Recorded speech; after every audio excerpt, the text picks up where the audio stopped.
a dog issue. There was a dispute over a dog. At 5:24 p.m., officers were called back to that same location with indications that there were parties trying to make entrance into homes and were potentially armed. An officer was in the area. He got into the area and started looking around, trying to scout the area, see what was going on. At that time, the officer was struck by gunfire. There were officers in close proximity. They were able to identify the suspect car. A short pursuit took place. The car came to a stop at Irving and Custer. Suspect was arrested and taken into custody. There is no other suspects that we're looking for at this time. I'm going to hand it over to Chief Pazin at this time to talk about the condition of the officer. Paul Pazin, Police Chief, spelling P-A-Z-E-N. Thank you all for being here, and thanks to our community for the concern for our officer. Our officer was struck in the back with gunfire. The officer was not wearing a vest at the time, and we are very fortunate that our officer is still with us. Executive Director Murphy Robinson, as well as the mayor and myself, were able to talk to the officer that was struck by this gunfire. He is in good spirits. He is expected to make a full recovery. We are very thankful on this particular situation that we will be able to have our officer return to duty and do what he loves best, which is protecting this community in Southwest Denver. Thank you very much. Chief, was your officer uniform? The officer was not in uniform. The officer was in plain clothes. What unit is he with? He works with the District 4 Impact Team, or SCAT team. Can you talk about the severity of the injury? You said he was hit by a bullet, but he's expected to return to duty. Yes, it did not penetrate, but did left a significant injury on his back. Was the shooter connected to the original car? We do not know that right at this point. You said you had identified the suspect car. Was he shooting from the car? That's part of the investigation at this point, so we're not going to speak to that right now. Was the suspect aiming at the officer? Well, he was aiming at the vehicle the officer was in, yes. And what do you say to anyone who would potentially shoot at a police officer? Well, I'd say that anybody that shoots at any individual, it's just wrong. It's extremely dangerous to carry a firearm, to use that firearm, and to try to injure others people with a firearm. So whether it's an officer, whether it's a citizen, anybody, it's just not right to be firing a gun at anybody. Can you describe the duties of an impact officer? Just what's the goal of the unit? They're a very versatile unit. They're used for various needs within the district. Sometimes they help with covert operations. Sometimes they help with high visibility patrol. They help with community events. They're very versatile units. So they basically, whatever that commander needs this unit to do, they're there to help them. Did the officer fire back, or any officer? No, Denver Police did not fire any rounds. How many times did the suspect fire a gun? That's part of the investigation. And just so I know what I was looking at, at the other scene, there's an Audi and a Jeep. Is the Audi the vehicle that we're talking about? I do not know. Okay. So the officer was in his car when he was shot. Yes. Was he moving? That's part of the investigation right now. And yes. so he was shot through the window, through the door? Apparently, I would assume through the door. The driver, sole occupant of the car, so I believe it penetrated through the driver's side. But the bullet did not penetrate his body? He was struck in the back, yes. There was apparently a extended period of trying to get this suspect in custody at the other end of this scene. Can you go into that at all? I'm not aware of that. I know they got him stopped and they did get him into custody. I'm not sure what all went into the arrest.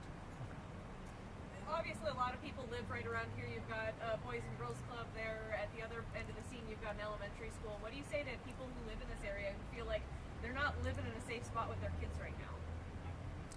Well, we have to be cognizant of everything going on around us. We go through great lengths to try to educate the community and help them with understanding what the safety protocols are and try to keep this community safe as possible. I know we work closely with the schools and with the Boys and Girls Club. The protocol for tonight was a lockdown immediately. The school wasn't functioning at the time, but the boys club and girls club was. So they wanted an immediate lockdown. Officers went to secure that and make sure that everything was safe there. But just in general, in our community, just have to be cognizant, have to be safe. Got to pay attention to what's going on around you. And if you see something, say something, please. If something looks suspicious, if you know of anybody that's wants to be involved in any kind of violent crimes, please communicate with the police department, either through Crime Stoppers or calling the district station. Just communicate with us and let us know what's going on, because we want to get in front of this before incidents like this happen. Can you talk a little more about the dog dispute? I mean, did officers know there was a gun involved at that dispute? No, the initial dispute was just a civil standby to be there so that there wouldn't be any problems, and which my understanding is there really wasn't. The officers were there, communication between the individuals was had, and then they were done with it. So was this suspect involved in the officer-involved shooting part of that dispute? That's unknown at this time.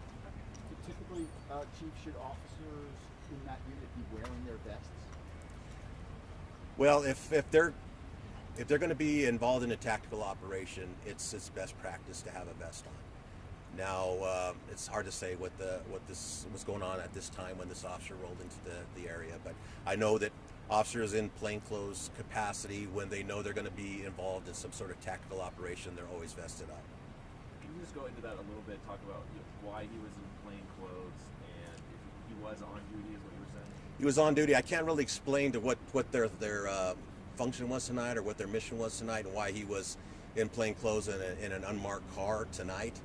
I just know that was the situation tonight when he came into the area in response to this call.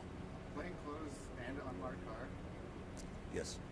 Do you know if the suspect was targeted as a We do police not know. officer? It's hard to tell right now. That's going to be part of the investigation. We have to speak to people, witnesses, and the suspect if he's willing to talk to us.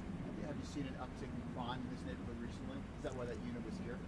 I do. I can't really speak to that. I don't have that information.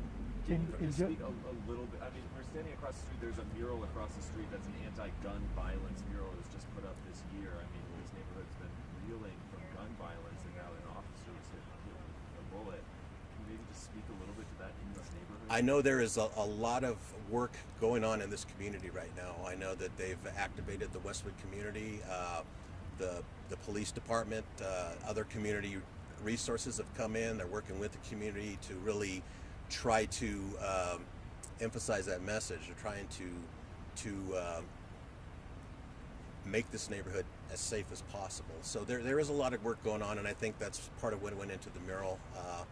It's just trying to give this community a voice. That they don't want this. They don't want this in their community, and we're working hard to make sure that we're able to minimize the violence in this community. Could you give us a little bit more information on if you have information on the officer, any years on, stuff like that? Pardon me? How many years on does the officer have? I'll let the chief speak to that. Again, this is a phenomenal officer who cares about this community. This officer goes out to keep this particular community safe every single day. The officer's been on the job 4 years, has a great attitude, really doesn't like the fuss that's being made over him. It's remarkable that he's doing as well as he is, considering how dangerous this situation was. And what he's shared with the mayor and the executive director of public safety is that he wants to get back out here and help keep this particular neighborhood safe from gun violence. It's no secret. There are too many individuals that are willing to point guns and pull triggers in our city, all parts of our city, and that's not acceptable. And so this officer and the officers that responded are focused on preventing that gun violence, and will do everything possible to hold this individual accountable for this high level of violence in a neighborhood. Did you recover a weapon? That's part of the investigation, and we're not going to go into what evidence was recovered. Can you just speak to that a little bit, just about, how does it feel as the leader of this department, whether intentionally or unintentionally, one of your men was shot? you know, it's the worst call that any of us, whether you're the chief of police or you're the officer's supervisor, ever want to hear that one of your officers was shot. And I also want to point to our officer's family, right? You know, we're very fortunate that in this case that our officer is expected to make a full recovery. But the officer's family having a notification that your loved one has been shot in the line of duty is absolutely a devastating phone call or a devastating communication to have. In this particular case, we are very fortunate. We are very thankful. We're very appreciative of the community support. And this particular officer works exceptionally hard every single day, as do the rest of the District 4 team, to help keep the Westwood neighborhood safe and all the neighborhoods that make up Police District 4 safe. Real quick, just to get it right, can you generally walk through the events from here to the other scene? Just, it's okay if you repeat yourself, just Okay, so the officers what brought them here when the officer was struck with gunfire was the call of people trying to gain entry into a home, potentially armed, and that was at 5:24 p.m. It's called out that the officer shot at 5:35 p.m. Again, officers were in the area because of the initial call.